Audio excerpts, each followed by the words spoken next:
Abraham and Abimelech, Genesis 20. Now Abraham moved on from there into the region of the Negev and lived between Kadesh and Shur.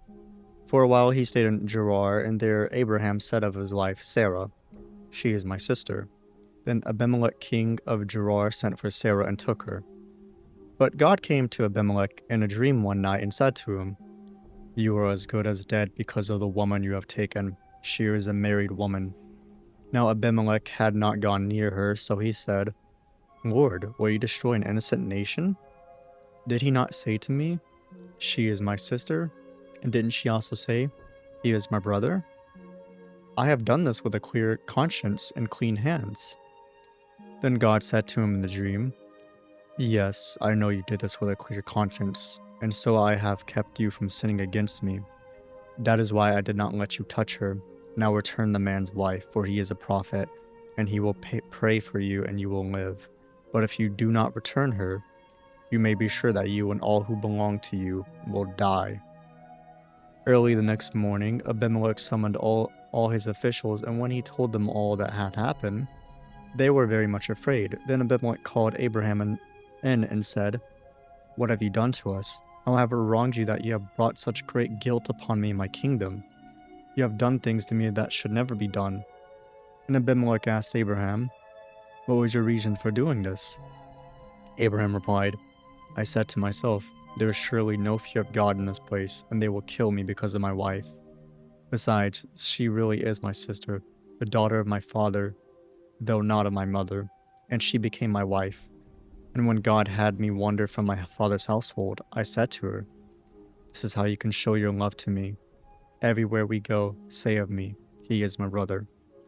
And Abimelech brought sheep and cattle and male and female slaves and gave them to Abraham, and he returned Sarah his wife to him.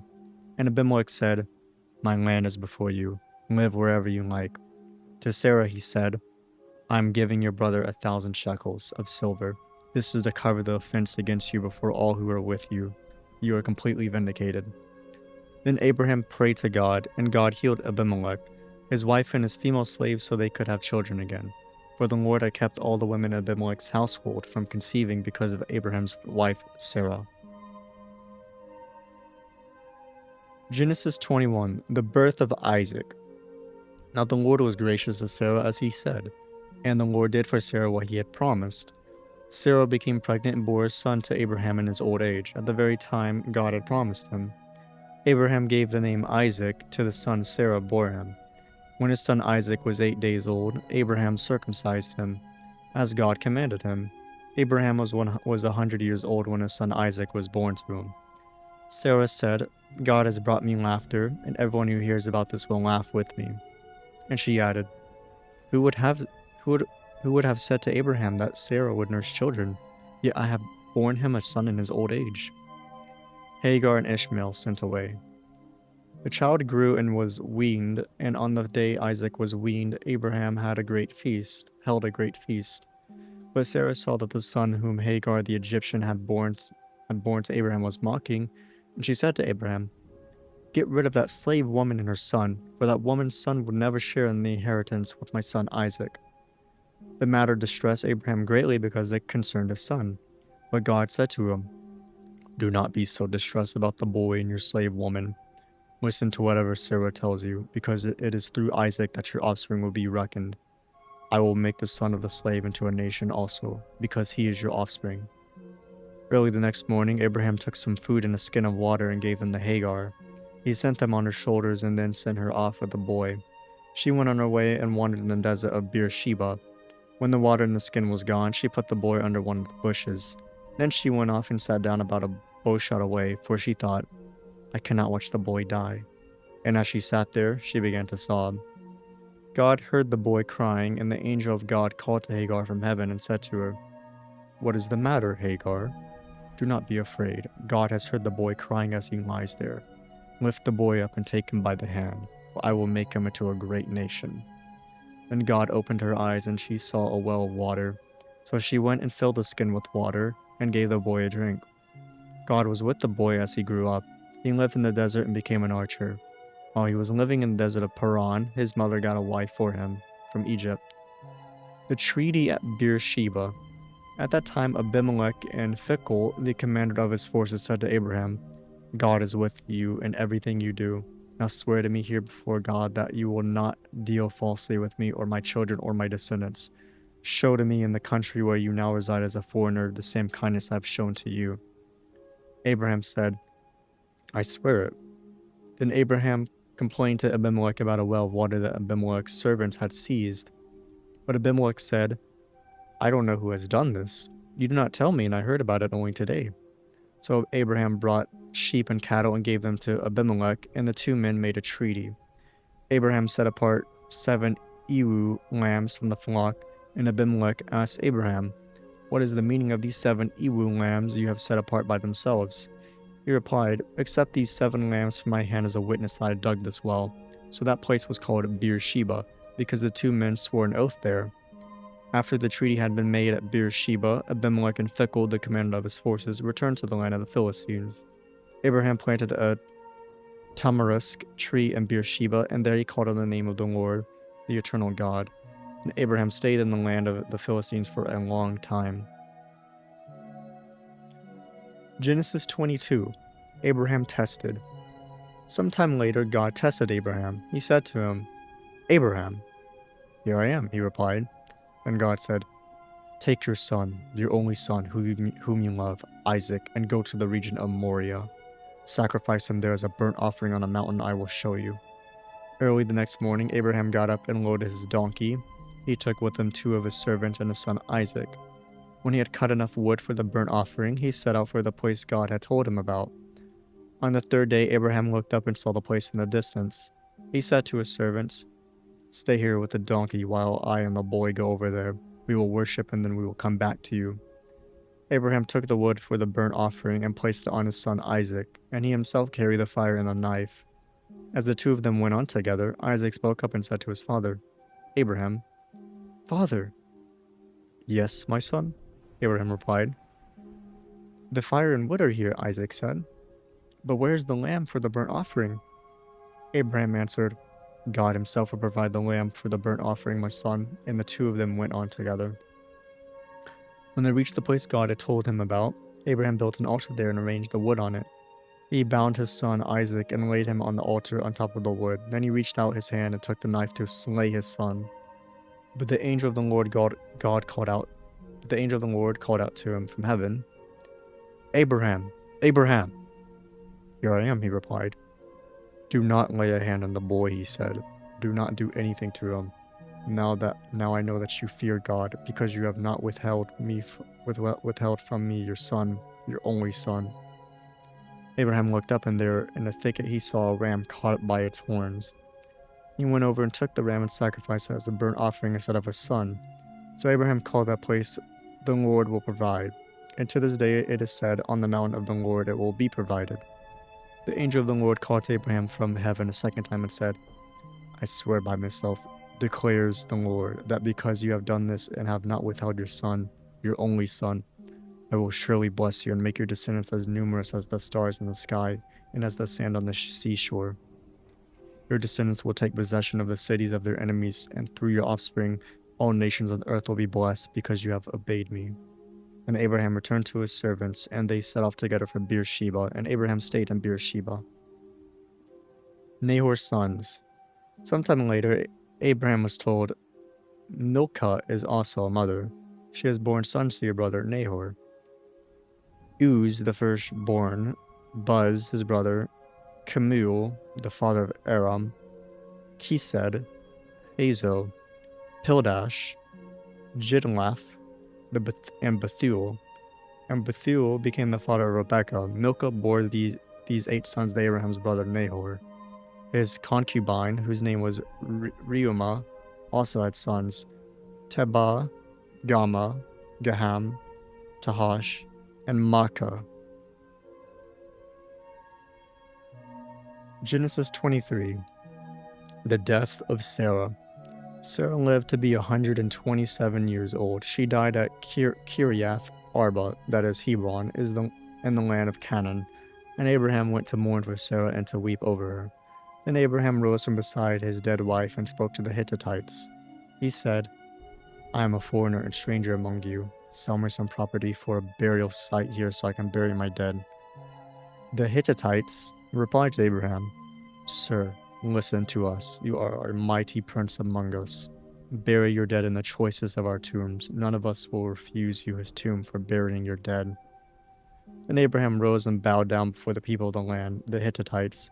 He said to them, "If you are willing to let me bury my dead, then listen to me and intercede with Ephron son of Zohar on my behalf. So he will sell me the cave of Machpelah, which belongs to him and is at the end of his field. Ask him to sell it to me for the full price as a burial site among you." Ephron the Hittite was sitting among his people, and he replied to Abraham in the hearing of all the Hittites who had come to the gate of his city. "No, my lord," he said. "Listen to me. I give you the field, and I give you the cave that is in it. I give it to you in the presence of my people. Bury your dead." Again Abraham bowed down before the people in the land, and he said to Ephron in their hearing, "Listen to me. If you will, I will pay the price of the field. Accept it from me so I can bury my dead there." Ephron answered Abraham, "Listen to me, my lord. The land is worth 400 shekels of silver, but what is that between you and me? Bury your dead." Abraham agreed to Ephron's terms and weighed out for him the price he had named in the hearing of the Hittites, 400 shekels of silver, according to the weight current among the merchants. So Ephron's field and Machpelah near Mamre, both the field and the cave in it, and all the trees within the borders of the field, was deeded to Abraham as his property in the presence of all the Hittites who had come to the gate of the city. Afterward, Abraham buried his wife Sarah in the cave in the field of Machpelah near Mamre, which is at Hebron in the land of Canaan. So the field and the cave in it were deeded to Abraham by the Hittites as a burial site. Genesis 24, Isaac and Rebekah. Abraham was now very old, and the Lord had blessed him in every way. He said to the senior servant in his household, the one in charge of all that he had, "Put your hand under my thigh. I want you to swear by the Lord, the God of heaven and the God of earth, that you will not get a wife for my son from the daughters of the Canaanites, among whom I am living, but will go into my country and my own relatives and get a wife for my son Isaac." The servant asked him, "What if the woman is unwilling to come back with me to this land? Shall I then take your son back to the country you came from?" "Make sure that you do not take my son back there," Abraham said. "The Lord, the God of heaven, who brought me out of my father's household and my native land, and who spoke to me and promised me on oath, saying, 'To your offspring I will give this land, and he will send his angel before you so that you can get a wife for my son from there. If the woman is unwilling to come back with you, then you will be released from this oath of mine. Only do not take my son back there.' So the servant put his hand under the thigh of his master Abraham and swore an oath to him concerning this matter. Then the servant left, taking with him 10 of his master's camels loaded with all kinds of goods from his master. He set out for Aram Naharaim and made his way to the town of Nahor. He had the camels kneel down near the well outside the town. It was toward evening, the time the women go out to draw water. Then he prayed, "Lord, God of my master Abraham, make me successful today, and show kindness to my master Abraham. See, I'm standing beside the spring, and the daughters of the townspeople are coming out to draw water. May it be that when I say to a young woman, 'Please let down your jar that I may have a drink,' and she says, 'Drink, and I'll water your camels too,' let her be the one you have chosen for your servant Isaac. By this I will know that you have shown kindness to my master." Before he had finished praying, Rebekah came out with her jar on her shoulder. She was the daughter of Bethuel, son of Milcah, who was the wife of Abraham's brother Nahor. The woman was very beautiful, a virgin, no man had ever slept with her. She went down to the spring, filled a jar, and came up again. The servant hurried to meet her and said, "Please, give me a little water from your jar." "Drink, my lord," she said, and quickly lowered the jar to her hands and gave him a drink. After she had given him a drink, she said, "I'll draw water for your camels too, until they have had enough to drink." She quickly emptied her jar into the trough, ran back to the well to draw more water, and drew enough for all his camels. Without saying a word, the man watched her closely to learn whether or not the Lord had made his journey successful. When the camels had finished drinking, the man took out a gold nose ring weighing a beka and 2 gold bracelets weighing 10 shekels, and he asked, "Whose daughter are you? Please tell me, is there room in your father's house for us to spend the night?" She answered him, "I am the daughter of Bethuel, the son that Milcah bore to Nahor." And she added, "We have plenty of straw and fodder, as well as a room for you to spend the night." And the man bowed down and worshipped the Lord, saying, "Praise be to the Lord, the God of my master Abraham, who has not abandoned his kindness and faithfulness to my master. As for me, the Lord has led me on the journey to the house of my master's relatives." The young woman ran and told her mother's household about these things. Now Rebekah had a brother named Laban, and he hurried out to the man at the spring. As soon as he had seen the nose ring and the bracelets on his sister's arms, and had heard Rebekah tell what the man said to her, he went out to the man and found him standing by the camels near the spring. "Come, you who are blessed by the Lord," he said. "Why are you standing out here? Now prepare the house and a place for the camels." So the man went to the house, and the camels were unloaded, straw and fodder brought for the camels, and water for him and his men to wash their feet. And food was set before him, but he said, "I will not eat until I have told you what I have to say." "And tell us," Laban said. So he said, "I am Abraham's servant. The Lord has blessed my master abundantly, and he has become wealthy. He has given me sheep and cattle, silver and gold, male and female servants, and camels and donkeys. My master's wife Sarah had borne him a son in her old age, and he has given him everything he owns. My master made me swear an oath, and said, 'You must not get a wife from a son from the daughters of the Canaanites, in whose land I live, but go to my father's family and to my own clan, and get a wife for my son.' Then I asked my master, 'What if the woman will not come back with me?' He replied, 'The Lord before whom I have walked faithfully will send his angel with you and make your journey a success, so that you can get a wife for my son from my own clan and from my father's family. You will be released from my oath if, when you go to my clan, they refuse to give her to you, then you will be released from my oath.' When I came to the spring today, I said, 'Lord, God of my master Abraham, if you will, please grant success to the journey on which I've come. See, I am standing beside the spring. If a young woman comes out to draw water and I say to her, "Please let me drink a little water from your jar," and if she says to me, "Drink, and I'll draw water for your camels too," let her be the one the Lord has chosen for my master's son."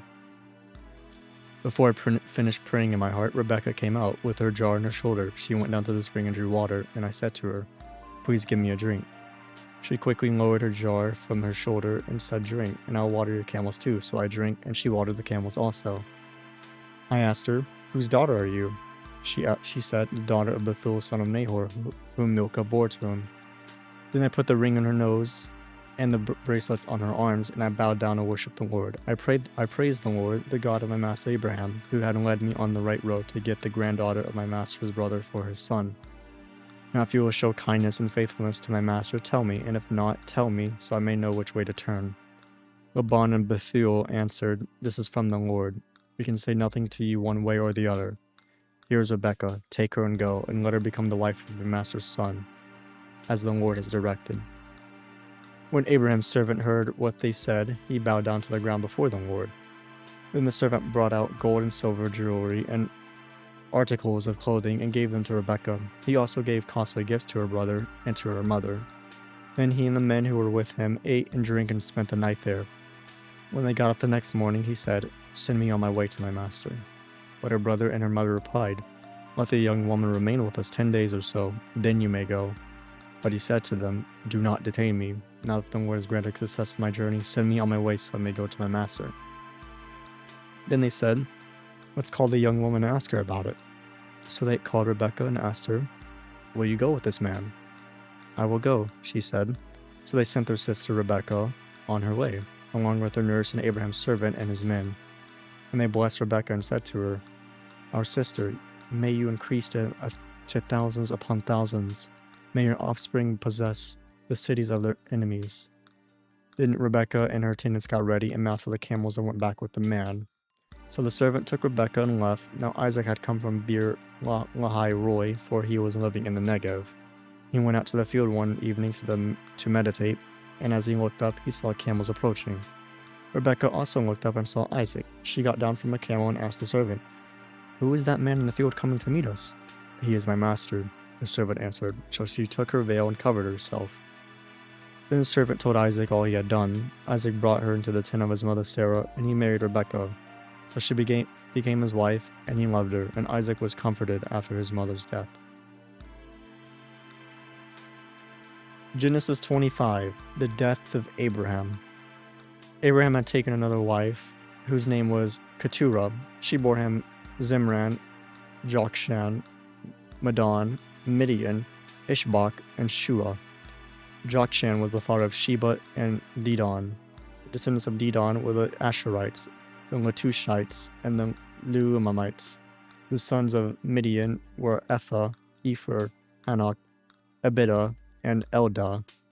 All these were descendants of Keturah. Abraham left everything he owned to Isaac. But while he was still living, he gave gifts to the sons of his concubines and sent them away from his son Isaac to the land of the east. Abraham lived 175 years. Then Abraham breathed his last and died at a good old age, an old man and full of years, and he was gathered to his people. His sons Isaac and Ishmael buried him in the cave of Machpelah near Mamre, in the field of Ephron, son of Zohar the Hittite, the field Abraham had brought from the Hittites. There Abraham was buried with his wife Sarah. After Abraham's death, God blessed his son Isaac, who then lived near Bir Lahai Roi. Ishmael's sons. This is the account of the family line of Abraham's son Ishmael, whom Sarah's slave Hagar the Egyptian bore to Abraham. These are the names of the sons of Ishmael listed in the order of their birth. Nebaioth, the firstborn of Ishmael, Kedar, Adbeel, Mibsam, Mishma, Duma, Massa, Hadad, Tima, Jetur, Napish, and Kedema. These were the sons of Ishmael, and these are the names of the 12 tribal rulers according to their settlements and camps. Ishmael lived 137 years. He breathed his last and died, and he was gathered to his people. His descendants settled in the area from Havilah to Shur, near the eastern border of Egypt, as you go toward Ashur, and they lived in hostility toward all the tribes related to them. Jacob and Esau. This is the account of the family line of Abraham's son Isaac. Abraham became the father of Isaac, and Isaac was 40 years old when he married Rebekah, daughter of Bethuel the Aramean from Paddan Aram, and sister of Laban the Aramean.